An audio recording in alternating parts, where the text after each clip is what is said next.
ಸದಾನಂದ ಗೌಡರು ಏನು ಮಾಡಲಿಲ್ಲ ಇಲ್ಲಿ. ಯಾರವರೆಲ್ಲ ಏಲ್ ಸುಮ್ಮನೆ ಕೆಲ್ಸಕ್ಕೆ ಬರಲ್ಲ. India is the 5th developed country ಇದಾಗಿದೆ. ಬರೀ ನಾಟಕೀಯ ಬೆಳವಣಿಗೆಯಲ್ಲಿ ಅವರು ಕಾಲ ಕಳೀತಾ ಇದ್ದಾರೆ. ಮೀಡಿಯಾ ಕೊಟ್ಟಾರಲ್ಲ ಸರ್ ಮೆಡಿಸನ್, ಅದಕ್ಕಿಂತ ಏನು ಬೇಕು sir?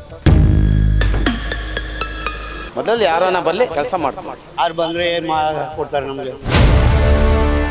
Narendra Modi only has to become the Prime Minister. BJP only has to rule the country. ಮೋದಿಯವರಾಗಬೇಕು ಸರ್. ದೇಶ ಮುನ್ನಡೆಸೋಕೆ ಒಳ್ಳೆ ವ್ಯಕ್ತಿ, ಒಳ್ಳೆ ಪವರ್ಫುಲ್ ಆಗಿದ್ದಾರೆ, ಒಳ್ಳೊಳ್ಳೆ ಕೆಲಸಗಳು ಮಾಡ್ತಾ ಇದ್ದಾರೆ. ಅದರಿಂದ ಅವ್ರು ಆಗಬೇಕು ಅಂತ ನಮ್ಮ ಆಸೆ. ಸದಾನಂದ ಗೌಡರು ಏನು ಮಾಡಲಿಲ್ಲ ಇಲ್ಲಿ. 3 ಸರ್ತಿ ಆಯ್ಕೆ ಆದ್ರೂ ಅವರು ಏನು ಮಾಡಲಿಲ್ಲ. ಬದಲಾವಣೆ ಮಾಡಬೇಕು. ಇವಾಗಿರೋ ಪ್ರಧಾನಮಂತ್ರಿ ನರೇಂದ್ರ ಮೋದಿ ಅವರು ಮಾಡಿದಷ್ಟು ಡೆವಲಪ್ಮೆಂಟು ಇಡೀ ಈ 70 ಇಯರ್ಸಲ್ಲಿ ಯಾರೂ ಮಾಡಿಲ್ಲ. Not only within the India, ಬೇರೆ ದೇಶಗಳು ಹೋದರೂ ಇವಾಗ ಭಾರತೀಯ ಪ್ರಜೆ ಅಂದರೆ ಎಷ್ಟು ವ್ಯಾಲ್ಯೂ ಇದೆ, ಎಷ್ಟು ಎಕನಾಮಿ ಡೆವಲಪ್ ಮಾಡಿದ್ದಾರೆ. GDP ರೇಟ್ ಇವಾಗ ಎಕನಾಮಿ ಇಡೀ ವರ್ಲ್ಡಲ್ಲೇ ಡೌನ್ ಇದೆ. ಅಂಥದ್ರಲ್ಲಿ 6.7% GDP ಓಡ್ತಾ ಇದೆ ಇಂಡಿಯಾದ್ದು. 23-24ಗೂ ಕೂಡ 24-25 ಕೂಡ ಇವಾಗ 6.3 ಬಂದು ಇದು ಮಾಡ್ತಾ ಇದ್ದಾರೆ. ಎಕನಾಮಿ ಡೆವಲಪ್ಮೆಂಟ್ ಕಂಟ್ರಿನಲ್ಲಿ 5th, India is the 5th developed country ಇದಾಗಿದೆ. ನಾವು ನೆಕ್ಸ್ಟ್ ಮೋದಿಯವ್ರನ್ನ ಆರಿಸ್ತಂದರೆ 3ರ್ಡ್ಗೆ ಬರೋ ಚಾನ್ಸಸ್ 100% ಇದೆ. ಇವಾಗ ಡೆವಲಪ್ಮೆಂಟ್ ನೋಡಿ, ಇನ್ಫ್ರಾಸ್ಟ್ರಕ್ಚರ್ ನೋಡಿ. ಇವಾಗ 2nd ಸಿಲಿಕಾನ್ ಸಿಟಿ ಬೆಂಗಳೂರು ಆಗಬೇಕಾದ್ರೆ ಮೋದಿಯವ್ರ ಎಷ್ಟು ಇದೆ ಅಂದರೆ, ಬೇರೆ ಕಂಟ್ರಿನೆಲ್ಲ ನೀವು ಎಲ್ಲ ನೋಡಿದರೆ every one are interested to invest in India. ಏನೂ ಮಾಡಲಿಲ್ಲ. ಹಾಲಿ ಸದಾನಂದ ಗೌಡರು ಇಲ್ಲಿ ಏನೂ ಡೆವಲಪ್ಮೆಂಟ್ ಇಲ್ಲ, ಅದನ್ನು ನಾವು ನೋಡಲ್ಲ. ಕಂಟ್ರಿ ಡೆವಲಪ್ ಆಗ್ತಾ ಇದೆಯಲ್ಲ, ಅದನ್ನು ನೋಡ್ತಾ ಇದ್ದೀವಿ. ರಾಹುಲ್ ಗಾಂಧಿ ಆಗಬೇಕು. ಯುವ ನಾಯಕರು ಮುಂದಿನ ಜನಗಳ ಪೀಳಿಗೆಗೆಲ್ಲ ಒಳ್ಳೇದಾಗ್ತದೆ ಅಂತ ರಾಹುಲ್ ಗಾಂಧಿ ಆಗ್ಬೋದು ಅಂತ ಕೇಳ್ಕೊತೀವಿ. ಅವರು ಒಳ್ಳೆ ಕೆಲಸ ಮಾಡಿದ್ದಾರೆ. ಇನ್ನು ಯೂತ್ ಬರಲಿ ಅಂತ ನಾವು ಇದು ಮಾಡ್ತಾ ಇದ್ದೀವಿ ಅಷ್ಟೇ. ಅವ್ರು ಏನು ಕೆಲಸನ ಮಾಡಿಲ್ಲ ಸರ್ ಇಲ್ಲಿ. ಅವ್ರು ಬಿಟ್ಟು ಬೇರೆ ಬಂದರೆ ಇದು ಮಾಡ್ಬೋದು. ಇಲ್ಲಿ ಕಾಂಗ್ರೆಸ್ಸಿಂದ ಯಾರು ನಿಂತ್ಕೊಂಬೋದು ಅಂತ ಅಷ್ಟೇ.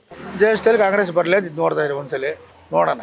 ನಾವು ಪ್ರಧಾನಿ ಮಂತ್ರಿ ಬಂದರೆ ಮೋದಿನೇ ಆಗಬೇಕು. ಯಾಕೆ ಅವರಿದ್ರೇ ನಮ್ಗೆ ಇಲ್ಲಿ ಹಾರಾಟ ಮಾಡೋಕ್ಕಾಗೋದು, ಇಲ್ಲಾಂದರೆ ಆಗಲ್ಲ ನಮ್ಮ ಕೈಯಲ್ಲಿ. ಅವ್ರು ಇರಲೇಬೇಕು.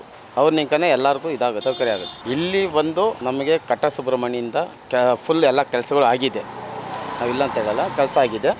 ಅದರಿಂದ ಈ ಸಲ ಇದು ಪೈಪೋಟಿಯಾಗಿ ಎಲ್ಲ ಉಲ್ಟಾಗಿ ಬೈತಿಯವ್ರನ್ನ ಗೆಲ್ಲಿಸಿದ್ದಾರೆ. ನಾವು ಅವ್ರ ಪಕ್ಷ ಇವ್ರ ಪಕ್ಷ ಅಂತ ನಾವು ಹೇಳೋಕ್ಕಾಗಲ್ಲ. ಮೊದಲು ಯಾರನ್ನ ಬರಲಿ ಕೆಲಸ ಮಾಡ್ಕೊಳ್ಳಿ. ಸದಾನಂದ ಗೌಡ್ರೇ ಇರಲಿ, ಅವರು ಅದೇ ಆ ಥರ ಇಲ್ಲ. ಅವರಿದ್ರೇ ಕೆಲಸಗಳಾಗೋದು. ಯಾಕಂದರೆ ಇಲ್ಲಿ ಅವರು ಹೇಳ್ದಂಗೆ ಇಲ್ಲಿ ಕೇಳಬೇಕು. ಇವರೇನು ಮಾಡ್ತಾರೆ, ಅದೊಂದು ಇದೊಂದು ಗೊಂದಲಗಳು ಜಾಸ್ತಿ ಆಗುತ್ತವೆ. ಅದರಿಂದ ಅದು ಒಂದೊಂದ್ಸಲಿ ನಡೆಯಲ್ಲ. ಯಾಕಂದರೆ ಅವ್ರು ಹಿಂಗೆ ಮಾಡಿದ್ರು, ಇವ್ರು ಹಂಗೆ ಮಾಡಿದ್ರು, ಇವ್ರು ಹಿಂಗೆ ಮಾಡಿದ್ರು ಅಂತ ಇದೇ ಗೊಂದಲಗಳು ಬರುತ್ತೆ. ಅದರಿಂದ ಕೆಲಸಗಳು ಡಿಲೇ ಆಗುತ್ತೆ. ಆ ಡಿಲೇ ಆದಾಗ ಏನಾಗುತ್ತೆ ಅಂದರೆ ಎಲ್ಲರಿಗೂ ತೊಂದರೆನೇ. ಯಾರು ಬಂದರೆ ಏನು ಕೊಡ್ತಾರೆ ನಮಗೆ? ಕಷ್ಟಪಡ್ತಾ ಇದ್ದೀವಿ, ತಿಂತಾ ಇದ್ದೀವಿ ಅಷ್ಟೇ. ಯಾರ್ಯಾರು ಕೊಡ್ತಾರೆ ಅವ್ರು ಕೊಡ್ತಾರೆ. ನಮ್ಮ ಬಡವರಿಗೆ ಏನು ಕೊಡ್ತಾರೆ? ಏನು ಕೊಡಲ್ಲ. ಚಿಕ್ಕ ಹುಡುಗರಲ್ಲಿ ಕಷ್ಟಪಡ್ತಾ ಇದ್ದೀನಿ. 66 ವಯಸ್ಸಾಯಿತು, ಇನ್ನೂ ಕಷ್ಟಪಡ್ತಾ ಇದ್ದೀನಿ. ನಮ್ಗೆ ಕೊಡ್ತಾರಾ? ಇಲ್ಲ. ಮೋದಿ ಅಂದರೆ ದೇಶ ಅಭಿವೃದ್ಧಿ ಆಗುತ್ತೆ. ಈಗ ಯೂತ್ ಎಲ್ಲ ನೋಡ್ತಾ ಇದ್ದಾರೆ, ಏನು ಕೆಲಸ ಮಾಡ್ತಾ ಇದ್ದಾರೆ, ಏನಿಲ್ಲ ಎಲ್ಲ ನೋಡ್ತಾ ಇದ್ದಾರೆ. ಗೊತ್ತಾಗತ್ತೆ ಅವ್ರಿಗೆ. ಯಾರವರೆಲ್ಲ ಏಲ್ ಸುಮ್ಮನೆ ಕೆಲ್ಸಕ್ಕೆ ಬರಲ್ಲ. ಇವಾಗಿರೋಂಥ ಪ್ರೈಮ್ ಮಿನಿಸ್ಟರ್ ಸಿಕ್ಕಲ್ಲ ನಮಗೆ. ಒಳ್ಳೆ ವ್ಯಕ್ತಿ ಅಂದರೆ ಅವರೇ. ಬೇರೆಲ್ಲ ಸುಮ್ಮನೆ ಹೆಸರಿಗೆ ಬರ್ಬೋದು ಅಷ್ಟೇ, ಅವರು ಉದ್ಧಾರ ಆಗಲ್ಲ. ಅಂದರೆ ಬೇರೆ ಟೈಮ್ಗೆ ಬರ್ಬೋದು, ಅದು ಇವಾಗ ಸದ್ಯಕ್ಕಿಲ್ಲ. ಇವಾಗ ಎಲೆಕ್ಷನ್ ಒಳಗೆ ಹೇಳೋಕ್ಕಾಗಲ್ಲ. ಇದು ಸದಾನಂದ ಗೌಡ ನಿಲ್ಬೋದು, ಅದೆಲ್ಲ ಇನ್ನೂ ಈಗ ಡಿಸೈಡ್ ಆಗಿಲ್ಲ. ಆದರೆ ಕೂಡ ಒಳ್ಳೇದಂದರೆ ಪ್ರೈಮ್ ಮಿನಿಸ್ಟರು BJP ಗೌರ್ಮೆಂಟ್ ಬಂದರೆ ಒಳ್ಳೇದು. ದೇಶದ ಮುಂದಿನ ಪ್ರಧಾನಮಂತ್ರಿಗಳು ಆಗೋದಾದರೆ ಜನರ ಸಮಸ್ಯೆಗಳನ್ನು ಅರಿತು ಅವರಿಗೆ ಜನರ ಸಮಸ್ಯೆಗಳನ್ನು ಅರ್ಥ ಮಾಡಿಕೊಂಡು ಅವರ ಜೀವನ ಕ್ರಮಕ್ಕೆ ಯಾರ್ಯಾರು ಅನುಕೂಲ ಮಾಡ್ತಕ್ಕಂಥ ಯೋಜನೆಗಳನ್ನು ತರ್ತಾರೋ ಅವ್ರು ಆಗಬೇಕು. ಈಗಿರ್ತಕ್ಕಂಥ ಪ್ರಧಾನಮಂತ್ರಿಗಳು ತೃಪ್ತಿ ಇಲ್ಲ. ಬರೀ ನಾಟಕೀಯ ಬೆಳವಣಿಗೆಯಲ್ಲಿ ಅವರು ಕಾಲ ಕಳೀತಾ ಇದ್ದಾರೆ. ಮೀಡಿಯಾಗಳನ್ನು ಅವರು ಮೀರಿಸಿದ್ದಾರೆ. ಮೀಡಿಯಾಗಳವರೆಲ್ಲರೂ ಭಯ ಬಿದ್ದು ಓಡೋಗ್ತಾ ಇದ್ದಾರೆ. ಅವ್ರು ಹೇಳ್ದಂಗೆ ಕೇಳ್ತಾ ಇದ್ದಾರೆ. ಅದು ಪ್ರಧಾನಮಂತ್ರಿ ಅತಿ ಅದ್ಭುತ ಅಂತ ನಾವು ಅಂದ್ಕೊಳ್ಳಲ್ಲ. ಹಾಲಿ ಸಂಸದರು ನಿಷ್ಕ್ರಿಯರಾಗಿದ್ದಾರೆ. ಇಲ್ಲಿನ ಕ್ಷೇತ್ರದವರು, ಬೆಂಗಳೂರು ಉತ್ತರ ಕ್ಷೇತ್ರದವರು ನಿಷ್ಕ್ರಿಯರಾಗಿದ್ದಾರೆ. ಒಳ್ಳೆ ಜನಗಳ ಸಮಸ್ಯೆನ ಅರ್ಥ ಮಾಡ್ಕೊಂಡು ಕೆಲಸ ಮಾಡ್ತಕ್ಕಂಥವ್ರು ಆಗಬೇಕು. ಚುರುಕಾಗಿರಬೇಕು, ಚಟುವಟಿಕೆಯಲ್ಲಿ ಇರ್ತಕ್ಕಂಥವ್ರು ಅವ್ರು ಆಗಬೇಕಾಗುತ್ತೆ. ಇಲ್ಲಿ ಯಾರನ್ನಾಗಲಿ, ಯಾವುದೇ ಪಾರ್ಟಿಯವರಾಗಿರಲಿ, ನೋ ಪ್ರಾಬ್ಲಮ್. ವ್ಯಕ್ತಿಗಳು ಯಾರನ್ನಾಗಲಿ ಇದು ಸತ್ಯ. ಮುಂದಿನ ಪ್ರಧಾನಮಂತ್ರಿ ಇವಾಗ ಯಾವ ಪ್ರಧಾನಮಂತ್ರಿ ಇದ್ದಾರೆ ಅವರೇ ಆಗ್ಬೇಕಾಗುತ್ತೆ ಸರ್, ಮೋದಿಜಿ ಅವರೇ. ಬದಲಾವಣೆ ಮಾಡ್ತಾನೆ ಇದ್ದಾರಲ್ಲ ಸರ್, ಈ ಒಂದು 10 ವರ್ಷದಲ್ಲಿ ಬದಲಾವಣೆ ಮಾಡ್ತಾ ಇದ್ದಾರೆ. ರೋಡು, ಇದು ಏರ್ಪೋರ್ಟು, ಸ್ಟ್ಯಾಚುಗಳಂತೆ ಅವಂತೆ ಇವಂತೆ ಜನಗಳಿಗೆ ಕೊರೋನಾ ಟೈಮಲ್ಲಿ ಎಷ್ಟು ಆಧಾರದಿಂದ ಎಲ್ಲ ಬೇರೆ ದೇಶಗಳಿಗೆಲ್ಲ ಹೆಲ್ಪ್ ಮಾಡೋದಿರಲಿ, ನಮ್ಮ ದೇಶಕ್ಕೆ ಫುಲ್ಲು ಎಲ್ಲ ಫ್ರೀಯಾಗಿ ಕೊಟ್ಟಾರಲ್ಲ ಸರ್ ಮೆಡಿಸನ್ನು. ಅದಕ್ಕಿಂತ ಏನು ಬೇಕು ಸರ್? ಸದಾನಂದ ಗೌಡರು ಒಳ್ಳೆ ಕೆಲಸ ಮಾಡ್ತಿದ್ದಾರೆ ಸರ್, ಅವರು ಒಳ್ಳೆ ಮನುಷ್ಯರೇ. ದೇಶದ ಮುಂದಿನ ಪ್ರಧಾನಮಂತ್ರಿ ನರೇಂದ್ರ ಮೋದಿನೇ ಆಗಲೇಬೇಕು. At any cost he has to become the prime minister. Absolutely there is no doubt about it. His work has been appreciated not only in India, throughout the world.